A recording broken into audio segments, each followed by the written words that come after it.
Hello and welcome to the Dacia Duster Explorers YouTube channel. My name's Adam and I'm one of the Dacia Duster Explorers. In these videos you'll see myself and other explorers driving green lanes, commonly known as the hobby of green laning.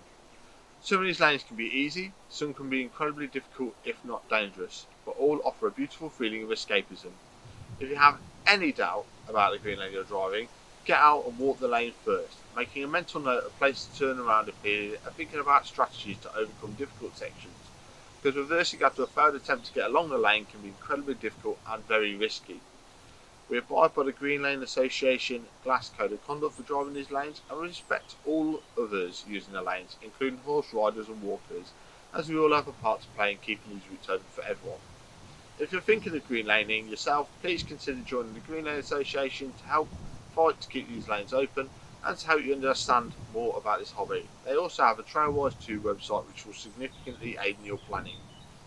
Please don't forget to like and subscribe to the YouTube channel to get updates on new videos and check out our previous massive video collection.